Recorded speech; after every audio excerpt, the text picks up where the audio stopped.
this offseason we saw the Dolphins get a penalty for tampering this offseason with Tom Brady and Sean Payton. Their ownership was trying to pursue both of them. Stephen Ross lost a first-round pick and got fined as a result of that kind of thing.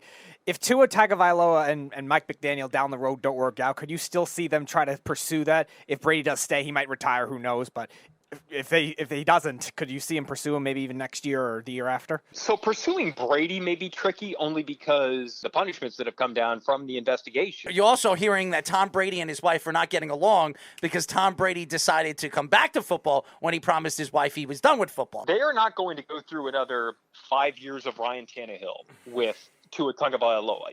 Every year, man, it was, is this the year we finally find out? Nope, he got hurt again. The offensive line stuff. They're not going to go through that again because they have, even with losing the picks that they did, they still have a way to move around, I think, and make a move for a quarterback if Tua does not pan out. So do I think it'd be Brady? Probably not.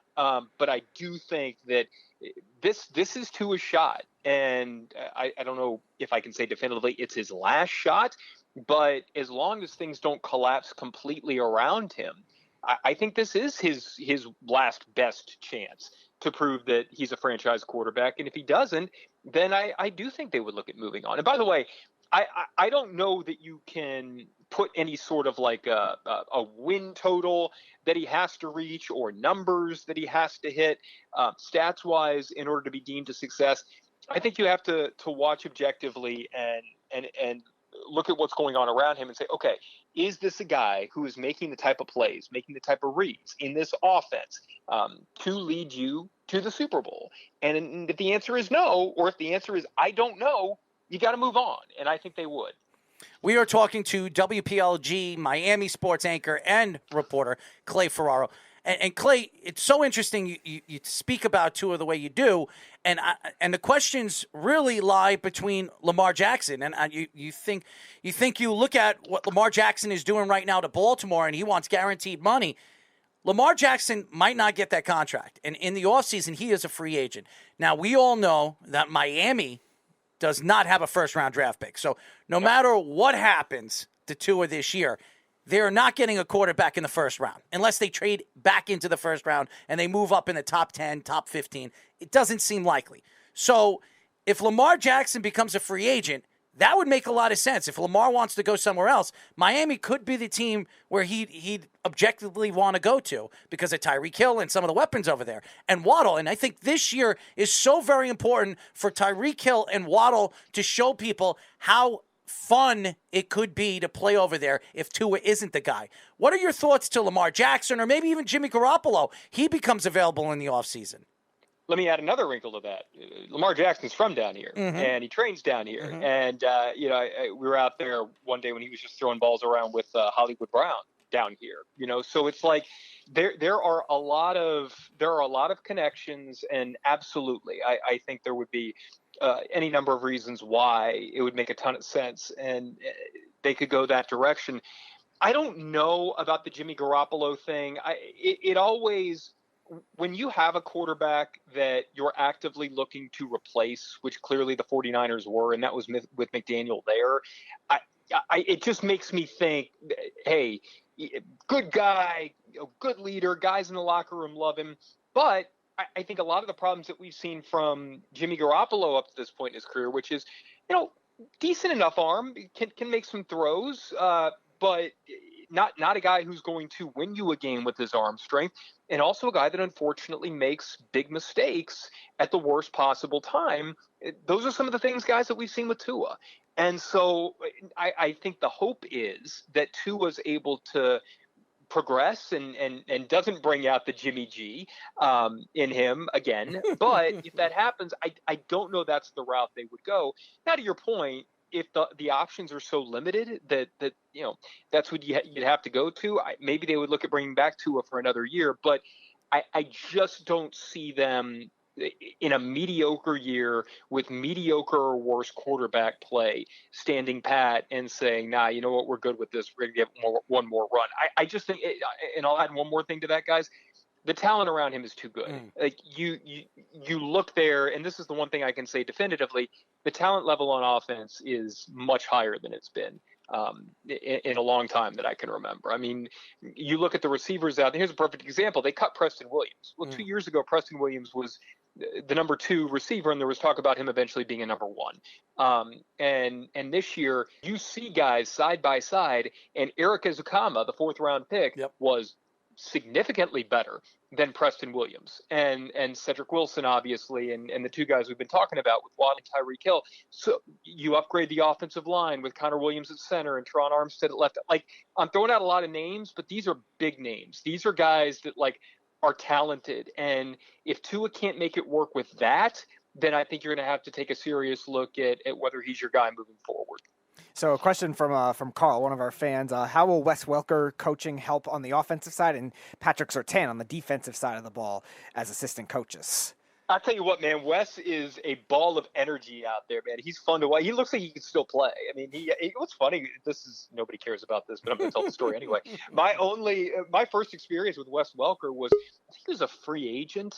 I can't remember what year it was, but Garth Brooks had a celebrity. He did this celebrity charity flag football thing, and Garth was the quarterback, and just seeing and just the coolest guy and doing so much good stuff with these kids.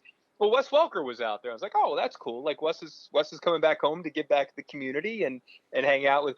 Little did we know that a few years later he'd be back down here and coaching. And so I think his energy is important. I think.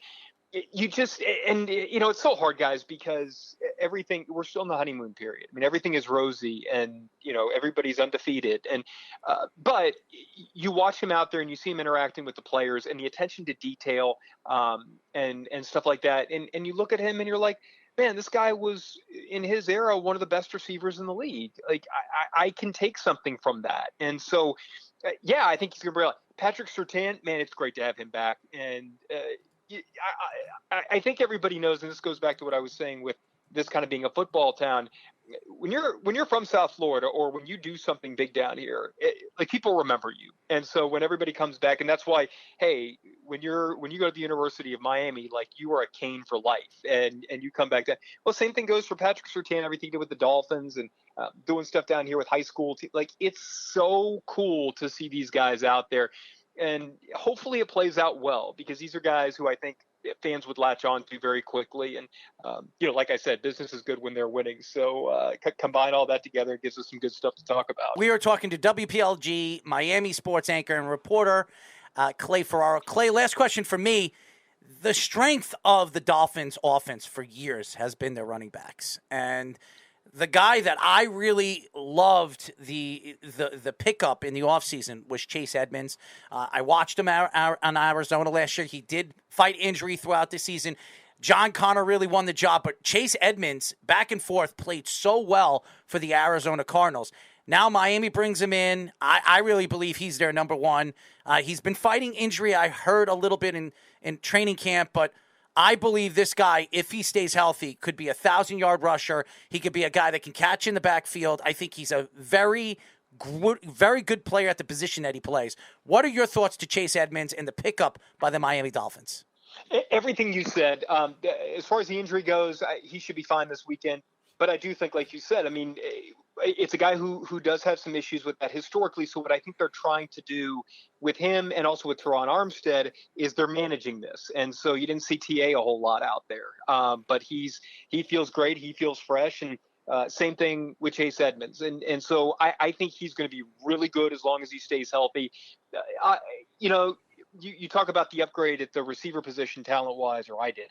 And the same could be said about the running back position. And it's like the last couple of years, hey, Myles Gaskin, for what they were expecting out of him, he did a really good job. I don't think you could have asked for much more than what you got out of him. And yet, in many ways, he was their number 1 running back at times. And now he's number 3 on the depth chart and can catch balls out of the backfield. But you're going to hope that Chase Edmonds and Raheem Mostert are gonna pick it up. And wow, Josh Allen just stiff-armed the dude. That was nuts.